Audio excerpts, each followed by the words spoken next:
Hello students, welcome to पढ़ाई express. First step towards your ambition.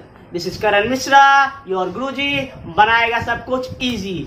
तो आज के लेक्चर में हम पढ़ेंगे magnetic effect of electric current. तो चलिए स्टार्ट करते हैं. जाने से पहले लाइक करना, सब्सक्राइब करना और इस घंटे आइकन को दबाना मत भूलना.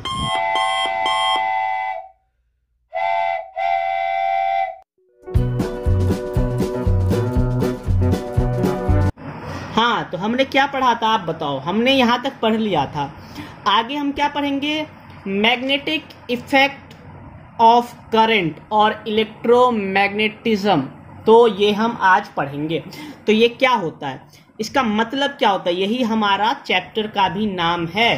तो इसका मतलब होता है, it means a current flowing in a wire always give rise of a magnetic field around it. Suppose करो ये जैसा कि मान लो मैंने एक वायर लिया, ठीक है, इसको मैंने सपोज करो इलेक्ट्रिक फील्ड से कनेक्ट कर रखा है, मतलब इलेक्ट्रिसिटी इसमें फ्लो कर रही है. यदि इसमें इलेक्ट्रिसिटी फ्लो कर रही है तो इसके चारों साइड मैग्नेटिक फील्ड भी होगा. यही है magnetic effect of current. Magnetic effect of current का मतलब होता है करंट के कारण मैग्नेटिक फील्ड, उसको मैग्नेटिक इफेक्ट ऑफ करंट बोलते हैं. जैसा कि आपने इलेक्ट्रिसिटी में पढ़ा होगा, heating effect of current. Heating effect of current का मतलब क्या होता है, जहां कहीं भी इलेक्ट्रिसिटी होती है वहां पे हीट क्रिएट होता है, प्रोड्यूस होता है, पैदा होता है. जैसा कि आप देख सकते हो, आप यदि फैन चला के छोड़ दो तो कुछ देर में वो गर्म हो जाता है, तो वो है heating effect of current. Fan ही नहीं, कोई सा भी वायर भी इवन गर्म हो जाता है, ठीक है, तो इसको बोलते हैं हम हीटिंग इफेक्ट ऑफ करंट. अब हम मैग्नेटिक इफेक्ट ऑफ करंट की बात करेंगे इस चैप्टर में. मतलब इसको, इस वायर को यदि हमने इलेक्ट्रिसिटी से जोड़ रखा है तो इसके चारों साइड मैग्नेटिक फील्ड होगी. कैसे होगी, क्या होगी, वो हम आगे पढ़ेंगे. तो अभी इसको साइड करते हैं. तो क्या लिखा हुआ है, इसका यूज कहाँ किया जाता है, तो वो पढ़ते हैं. इसका यूज किया जाता है, इस प्रॉपर्टी का यूज, क्योंकि हमें पता चल गया जहां कहीं भी ये वायर होगी इलेक्ट्रिसिटी में फ्लो कर रही होगी वहां पे मैग्नेटिक फील्ड होगी. यदि ये मान लो वहां पे मैग्नेटिक फील्ड होगी तो हम यदि कंपास नीडल लेके जाएंगे, कंपास नीडल तो आपको पता होगा, कंपास नीडल वो होता है जिससे हमें पता चलता है कहां पे मैग्नेटिक फील्ड है या नहीं है. जहां पे मैग्नेटिक फील्ड होता है वहां पे कंपास नीडल डिफ्लेक्ट करने लगता है, ऐसे ऐसे होने लगता है, तो हमें पता चल जाता है यहां पे मैग्नेटिक फील्ड है. तो इस प्रॉपर्टी का हम यूज करते हैं. A concealed hidden current carrying conductor can be located. Suppose करो जैसे मान लो बड़ी बड़ी बिल्डिंगें होती, जैसे मान लो बुर्ज खलीफा, उसमें कितनी बिल्डिंग, कितने फ्लोर्स हैं, कितने वायर्स होंगे. अब कोई यदि कनेक्शन खराब होता है तो कहां से वायर गई है ये ढूंढना मुश्किल हो जाएगा, क्योंकि जिसने बनाया था वो अकेले तो नहीं बना सकता, बहुत सारे इंजीनियर्स ने मिलकर बनाया था. अब कहां से वायर गई है उसको खोजने के लिए हम इसी का यूज करते हैं. Magnetic field pattern produced by current carrying conductor having different shape. इसका मतलब क्या हुआ, देखो करंट कैरिंग कंडक्टर जो होता है उसका शेप डिफरेंट डिफरेंट हो सकता है. सपोज करो एक वायर है तो उसका शेप कैसा होगा, उसका शेप हो जाएगा स्ट्रेट. मान लो सर्कुलर लूप बन गया. सर्कुलर लूप क्या होता है, जैसे मान लो कोई वायर है इस शेप में हुआ है कहीं पे, तो ये सर्कुलर लूप इसको बोलते हैं. तो या तो वो करंट कैरिंग कंडक्टर स्ट्रेट हो सकता है ऐसा सीधा, या तो current carrying conductor circular loop हो सकता है ऐसा कुछ इस शेप में. ये तो सोलेनॉइड हो सकता है. सोलेनॉइड का तो हम आगे पढ़ेंगे. तो शेप के हिसाब से उसमें मैग्नेटिक फील्ड का पैटर्न डिफरेंट डिफरेंट होता है, ठीक है. तो अब हम बात करते हैं कैसा कैसे पैटर्न होता है. तो मान लो यदि उसका शेप जो है, कंडक्टर का शेप, वो पहला जो हम शेप देख रहे हैं वह straight current carrying conductor. Straight मतलब सीधा हो, सीधा का मतलब हो गया आपका जो उसका शेप होगा कुछ ये होगा, ऐसा होगा. यदि मान लो स्ट्रेट जा रहा होगा. यदि करंट कैरिंग कंडक्टर, कंडक्टर का मतलब क्या होता है, जिसमें से करंट फ्लो करता है उसको कंडक्टर बोलते हैं. वायर में से करंट फ्लो करता है तो वायर कंडक्टर हुआ.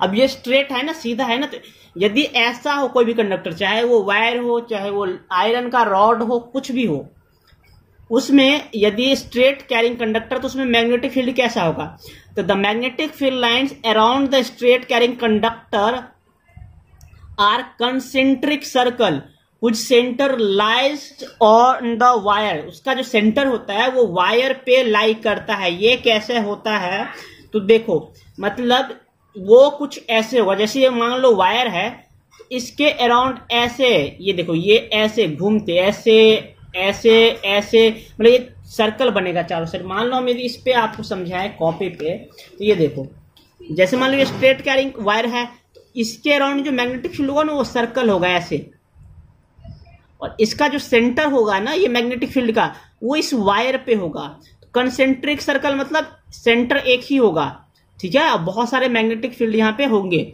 तो कंसेंट्रिक सर्कल होगा। कंसेंट्रिक सर्कल मतलब, कंसेंट्रिक का मतलब होता है जिसका सेंटर एक हो। बहुत सारे सर्कल जिसका सेंटर एक हो, जैसे मान लो ये एक सर्कल है, इसका सेंटर ये है, तो कंसेंट्रिक सर्कल ये हो गए। इस दूसरे सर्कल का भी सेंटर ये है, यहाँ पे तीसरा सर्कल हमने बनाया उसका भी सेंटर ये है, ये कंसेंट्रिक सर्कल कहलाता है। तो यदि स्ट्रेट वायर है तो उसमें जो मैग्नेटिक फील्ड होता है वो सर्कल शेप में होता है और कंसेंट्रिक सर्कल होता है। कौन सा सर्कल होता है? कंसेंट्रिक, और जिसका सेंटर जो होता है वायर पे लाई करता है, ठीक है। अब strength, strength of magnetic field. अब मैग्नेटिक फील्ड की स्ट्रेंथ किस किस चीज पे डिपेंड करेगी? जब ये स्ट्रेट कंडक्टर होगा, सीधा कंडक्टर होगा, तो directly proportional to the current passes. ये तो बात सच है, इसमें सब कितना करंट पास कर रहा है, कितना करंट पास कर रहा है उसके डायरेक्टली प्रोपोर्शनल होगा। दूसरा चीज, inversely proportional to the distance. Distance का मतलब ये है, अब देखो ये वायर है, इसमें से करंट पास कर रहा है, तो मैग्नेटिक फील्ड कहां पे ज्यादा होगा? तो वायर के पास वाले पॉइंट यहां पे ज्यादा होगा। अब जितना दूर जाते जाएंगे उतना मैग्नेटिक फील्ड कम होता जाएगा ना। मैग्नेटिक फील्ड सबसे ज्यादा यहां होगा, मैग्नेटिक फील्ड कम होते जाएगा। जितना आप दूर जाते जाओगे उतना मैग्नेटिक फील्ड कम होता जाएगा। तो inversely proportional to the distance of that point from the wire. ये इस पे डिपेंड करता है कि वायर का डिस्टेंस उस पॉइंट से कितना दूर है। जितना दूर होगा उतना मैग्नेटिक फील्ड कम होगा। समझ में आ गया आपको? अब यदि आपको डायरेक्शन निकालना है, जो डायरेक्शन कैसा होता है मैग्नेटिक फील्ड का स्ट्रेट करंट कैरिंग कंडक्टर में, तो उसके लिए आप क्या करेंगे? Maxwell right hand thumb rule लगाएंगे। Maxwell right hand thumb rule ये किसके लिए एप्लीकेबल है? ये एप्लीकेबल है स्ट्रेट करंट कैरिंग कंडक्टर के लिए, सिर्फ स्ट्रेट। इसमें क्या करते हैं हम, क्या करेंगे, ये जैसे वायर है इसमें से करंट फ्लो कर रहा है, हमें पता करना है कि भैया इसमें मैग्नेटिक फील्ड का डायरेक्शन क्या है। तो हम क्या करेंगे, पहले ये देखेंगे करंट किधर फ्लो कर रहा है, करंट ऊपर की तरफ जा रहा है या नीचे की तरफ आ रहा है। तो हमें क्या करना है, जिस डायरेक्शन में करंट होगा उस डायरेक्शन में हम अपने थंब को डालेंगे और इसको ऐसे ग्रैस्प कर लेंगे। क्या कर लेंगे? ग्रैस्प मतलब मुट्ठी में बंद कर लेंगे। और ये थंब जो होना चाहिए ना, ये होना चाहिए करंट। यदि थंब मेरा इधर है यानी करंट ऐसे पास कर रहा है, ऊपर की तरफ जा रहा है। अब देखो ये जो चारों फिंगर हमारा मुड़ा ना, वो देता है हमारा किसका डायरेक्शन? वो देता है हमारा मैग्नेटिक फील्ड का। तो ये कैसे मूव कर रहा है? एंटी क्लॉकवाइज, एंटी क्लॉकवाइज ना, एंटी क्लॉकवाइज मूव कर रहा है यानी मैग्नेटिक फील्ड एंटी क्लॉकवाइज होगा। आपको यदि हम इसमें समझाएं तो इसमें आप समझ लो क्या होगा। जैसे मान लो ये हमारा वायर है, ठीक है, ये हमारा वायर है, ठीक है, और इस वायर में करंट फ्लो कर रहा है मान लो ऊपर की तरफ। तो इसमें जो मैग्नेटिक फील्ड का डायरेक्शन होगा, हम ये वाला रूल लगाएंगे। ये ऐसे इसको वायर को हाथ में लेंगे और इसको ऐसे घुमाएंगे। ये थंब जो होना चाहिए करंट के डायरेक्शन में, देखो ऊपर की तरफ करंट जा रहा है तो ये ऊपर होना चाहिए। तो ये एंटी क्लॉकवाइज मूव कर रहा है तो मैग्नेटिक फील्ड भी एंटी क्लॉकवाइज होगा। जैसे मैं अभी यहां पे बनाता हूं, देखो ये ऐसे बनेगा, ऐसे सर्कुलर बनेगा और ये ऐसे मूव करेगा एंटी क्लॉकवाइज, ठीक है, एंटी क्लॉकवाइज। समझ में आ रहा है? तो एंटी क्लॉकवाइज मूव कर रहा है। यदि मान लो करंट नीचे की तरफ होता, यदि मान लो करंट नीचे की तरफ होता तो हम ऐसे लेते हाथ, ये उंगली इधर होना चाहिए और ये ऐसे करते तो ये क्लॉकवाइज मूव कर रहा है, देख रहे हो आप। तो जैसे मान लो ये हो गया, इसमें करंट नीचे जा रहा है तो हम इसको ऐसे पकड़ेंगे और ये देखो ये ऐसे मूव कर रहा है क्लॉकवाइज, और ये जो हमारा थंब है ये करंट के डायरेक्शन में होना चाहिए। तो ये होता तो ये भी सर्कुलर, लेकिन ये एंटी क्लॉकवाइज नहीं होके क्लॉकवाइज हो जाता, ये ऐसे होता। इसका जो मैग्नेटिक फील्ड होता वो ऐसे होता, मतलब क्लॉकवाइज, जैसे क्लॉक चलती है। अब क्लॉकवाइज और एंटी क्लॉकवाइज आपको पता है ना, क्लॉकवाइज मतलब जैसे क्लॉक चलती है उसको क्लॉकवाइज बोलते हैं, और क्लॉक तो ऐसे ही चलती है ना, ऐसे टक टक टक टक टक टक टक टक टक, तो ये क्लॉक हो गया। एंटी क्लॉकवाइज ऐसे चलती है उल्टा, एंटी क्लॉक मतलब क्लॉक के उल्टा डायरेक्शन, ये एंटी क्लॉकवाइज। एंटी क्लॉकवाइज को हम काउंटर क्लॉकवाइज भी बोल सकते हैं। एंटी क्लॉकवाइज को हम काउंटर क्लॉकवाइज भी बोल सकते हैं। एंटी क्लॉकवाइज को हम काउंटर क्लॉकवाइज भी बोल सकते हैं। काउंटर क्लॉकवाइज ये। और तो इससे आपको पता चल गया, जब ऊपर की तरफ होगा तो एंटी क्लॉकवाइज, जब नीचे की तरफ मैग्नेटिक फील्ड इलेक्ट्रिक करंट होगा, जब नीचे की तरफ इलेक्ट्रिक करंट होगा तो क्लॉकवाइज। तो ये था Maxwell right hand thumb rule. ये ही यहाँ पे लिखा गया। Imagine that you are grasping, grasping मतलब हाथ में ले रहे हो, द करंट कैरिंग वायर को हाथ में लिया, योर राइट हैंड। और एक चीज याद रखना, ये राइट हैंड से करना, लेफ्ट से मत करना। राइट हैंड है ना, Maxwell right hand thumb rule, तो राइट हैंड का ही यूज करेंगे। Your thumb points in the direction of current, तुम्हारा थंब किधर होना चाहिए? आपका थंब होना चाहिए करंट के डायरेक्शन में। Then the direction in which your fingers, तब जो आपका फिंगर डायरेक्शन बनाएगा, बाकी के चारों फिंगर्स वही डायरेक्शन होंगे, will give the direction in which your finger in circle will be the direction of magnetic field, वो मैग्नेटिक फील्ड का डायरेक्शन होगा वायर के अराउंड। तो ये याद रखना राइट हैंड रूल। आपको वायर को ऐसे हाथ में लेना, यदि ऊपर जा रहा है तो ऐसे लो, और इसको ये एंटी क्लॉकवाइज घूमेगा, यदि नीचे जाएगा मान लो ऐसे, तो ये क्लॉकवाइज घूमेगा।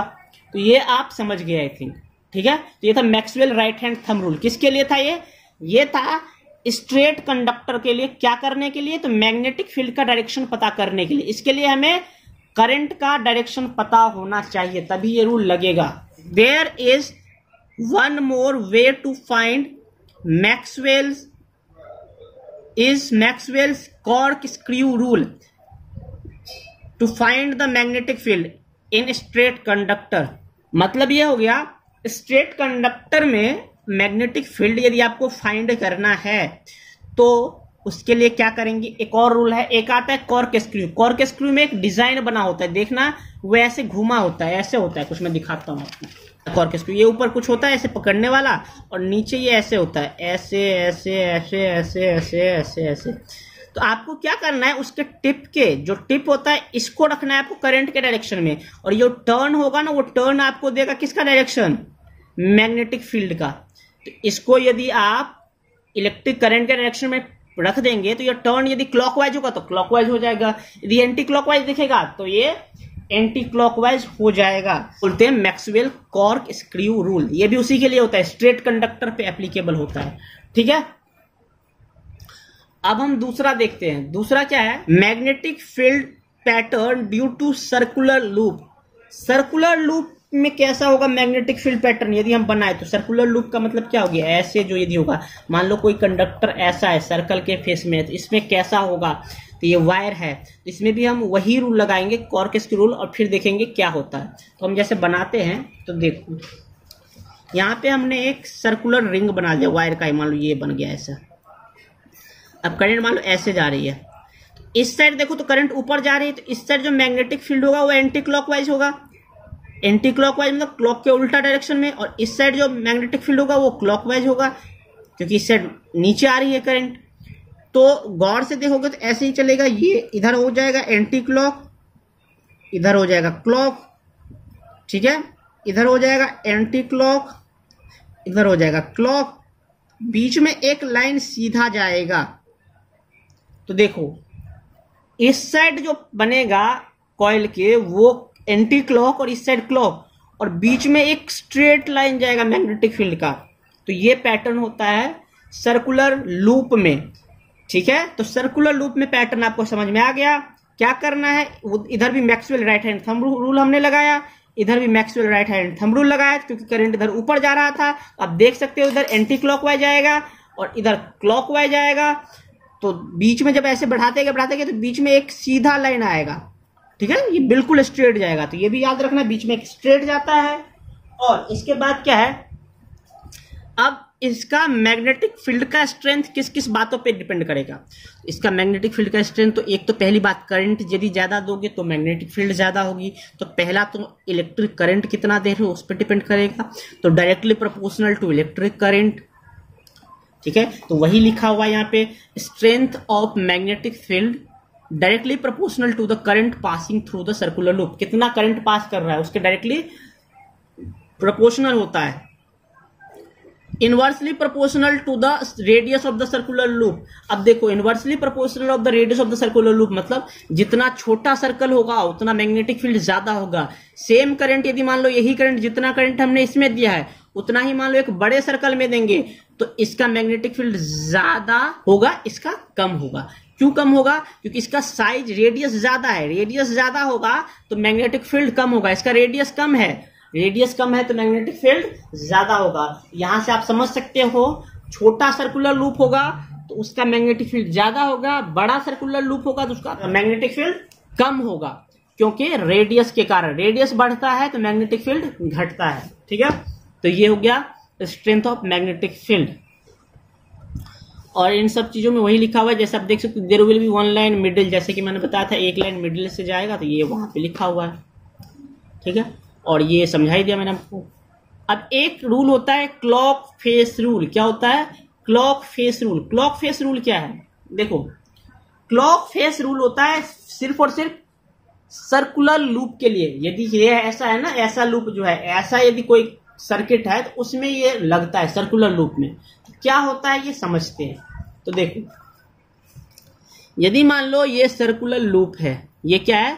Circular loop. इसमें करंट ऐसे जा रहा है, करंट कैसे जा रहा है? ऐसे जा रहा है, क्लॉकवाइज जा रहा है, क्लॉकवाइज जा रहा है। कैसे जा रहा है? क्लॉकवाइज।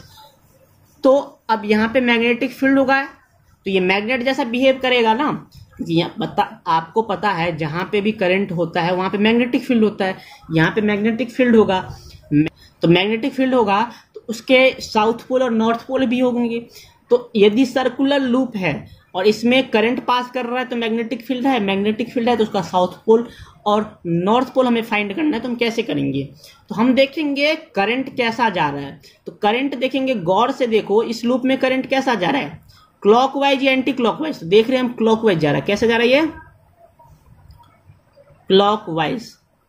इसमें क्लॉकवाइज जा रहा है तो ये वाला फेस जिधर से क्लॉकवाइज हमें दिख रहा है जा रहा है वो वाला फेस होता है साउथ पोल। क्या होता है? South pole. ठीक है, ये साउथ पोल हो गया। ठीक है, नहीं समझा? इधर क्लॉकवाइज दिख रहा है ना जरा, इसी को यदि आप उल्टा साइड से देखोगे तो ये आपको लगेगा एंटी क्लॉकवाइज जा रहा है। देखो गौर से, यही है ना, दिख रहा है आपको? देखो इसको यदि हम ऐसे कर दे ड्रॉ, ये ऐसा था हमारा और ये देखो ये ऐसा जा रहा था, ऐसा, और ये ऐसा जा रहा था। तो ये देखो ये एंटी क्लॉकवाइज है। इस तरफ से आपको दिखेगा क्लॉकवाइज, दूसरा फेस उसका दिखेगा आपको एंटी क्लॉकवाइज। तो जिस साइड से आपको एंटी क्लॉकवाइज दिखे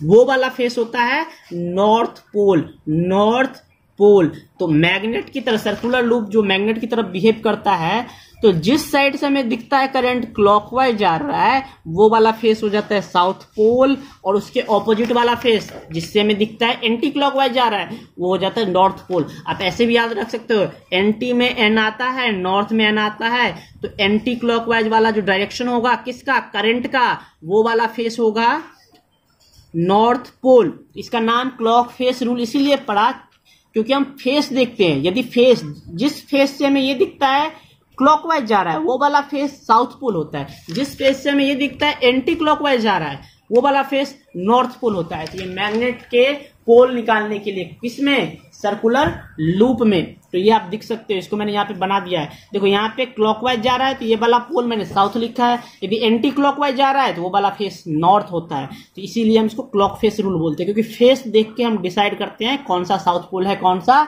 नॉर्थ पोल है। तो आई थिंक आपको ये समझ में आ गया होगा। चलो तो आज की वीडियो में इतना ही। अगले वीडियो में हम बात करेंगे सोलेनॉइड के बारे में। Thank you so much.